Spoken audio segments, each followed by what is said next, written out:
If Todd Howard and Bethesda won't make a new Elder Scrolls game for another many, many years, well, sometimes we just gotta do it ourselves, and that's what the team behind this next game did.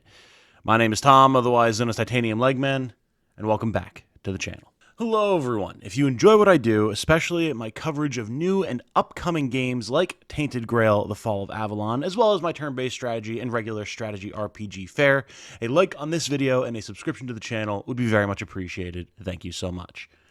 So what are we talking about today? Well, we already mentioned it in the intro. Today, we're talking about Tainted Grail, The Fall of Avalon.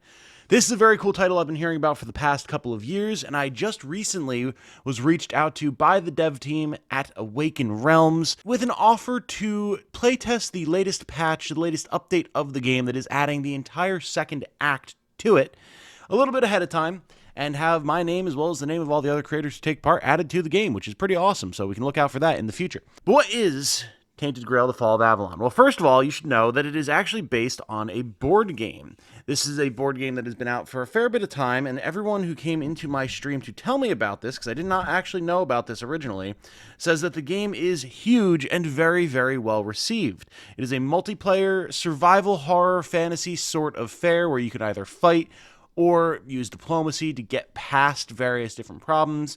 Not sure how that works, but it's intriguing to be sure. So now we have the world of the game in the physical form being translated into the digital form with the Fall of Avalon, and it is phenomenal. This is, well, the best way that I can describe it is a blending of three major things, or three major games. We're looking at a sort of atmosphere and tone like Darkest Dungeon, with a little bit of the presentation style of Dark Souls, as well as some of the combat mechanics, all set in a very clear Skyrim-inspired shell. You've got your magic casting animations, you've got every interactable object in the world can be picked up and sold and used for something. You've got alchemy stations, food crafting stations. Your skills level up as you use them. If you're familiar with Bethesda's fantasy RPGs, then you'll be familiar with a lot of the systems that take place in Tainted Grail. What's awesome, though, is that the entire game is inspired by Arthurian myth and Celtic myth. A lot of weird fae influences, mentions of Camelot, Avalon. King Arthur is an important figure that drives the plot forward. Like, the inspirations here are very well blended and should be well known to most people, but the way it's brought to the fore has been very interesting. Like, I need to emphasize the overall feeling that this game evokes in me because it made me creeped out. Like, it is such a cool world, very dark fantasy, almost eldritch forces at play here, which, I mean, if you know anything about fae beings, they're basically eldritch. And it's actually creepy. Like, when you're out in the field and it gets dark and enemies get more powerful and there's weird chanting and whispers going on and strange lights in the skies, it is legitimately a creepy game. And I was not expecting that from something that is, on its face, just a first-person action RPG, right?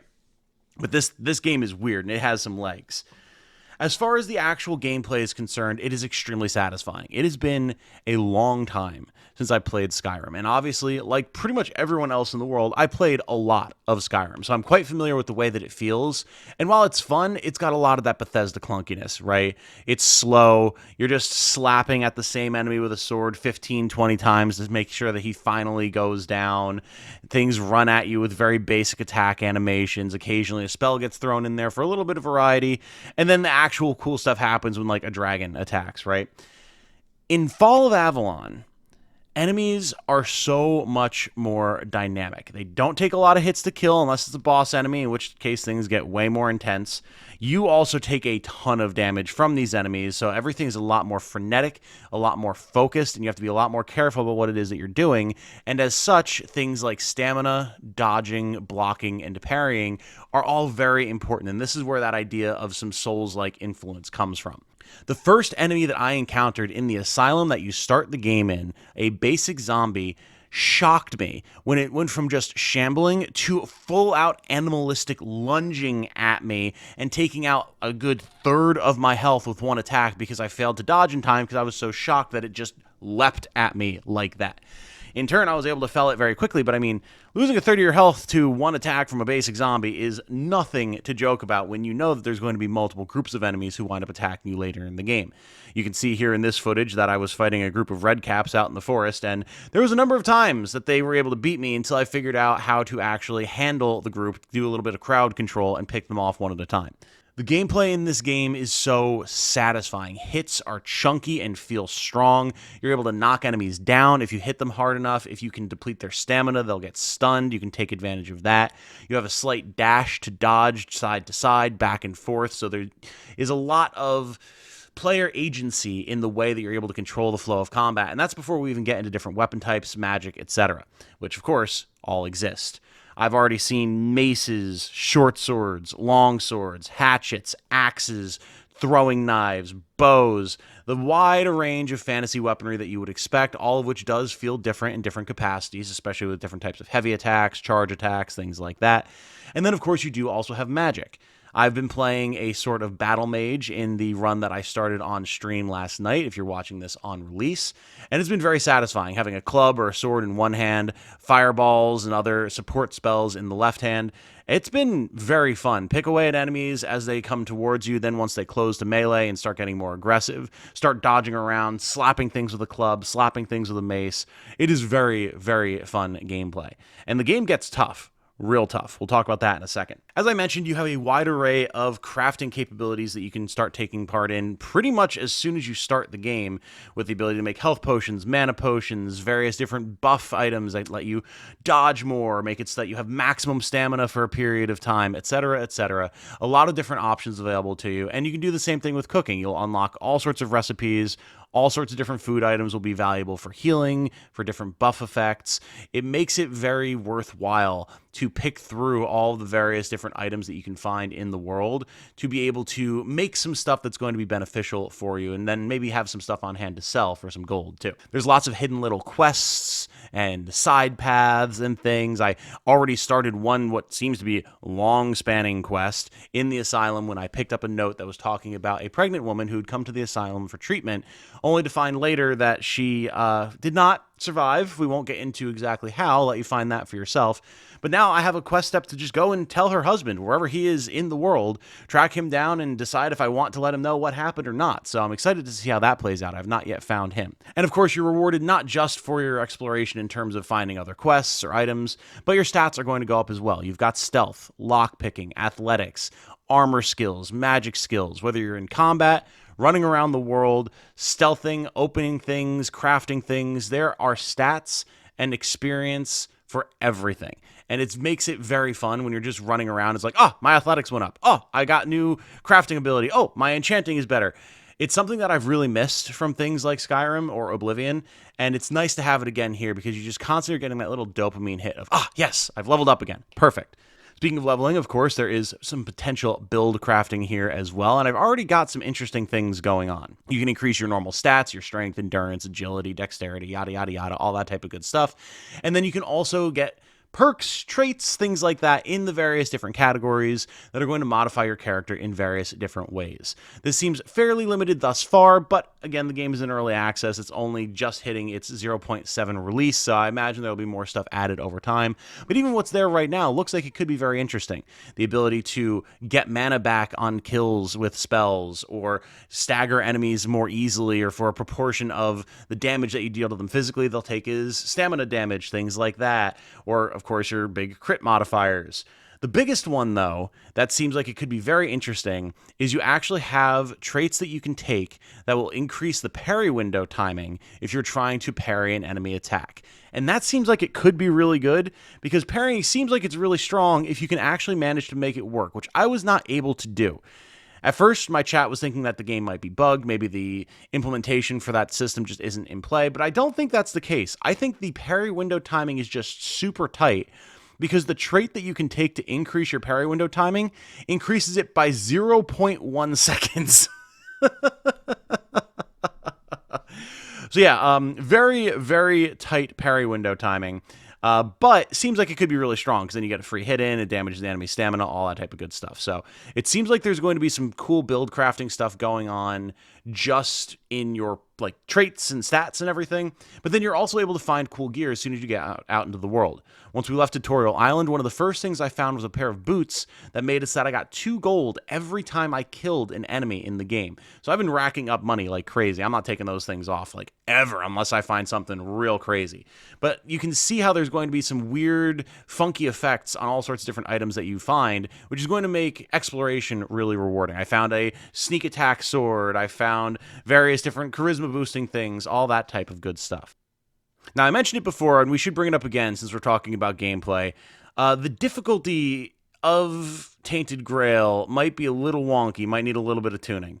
We were playing on hard through the beginning of our stream, and it felt good. It felt tough. Like, enemies hit really hard, but we also hit pretty hard, so it felt pretty even. Like, things were very much a dance of dodging attacks, parrying attacks, blocking attacks, getting your hits in where you could, figuring out how to manage multiple enemies. It was very satisfying.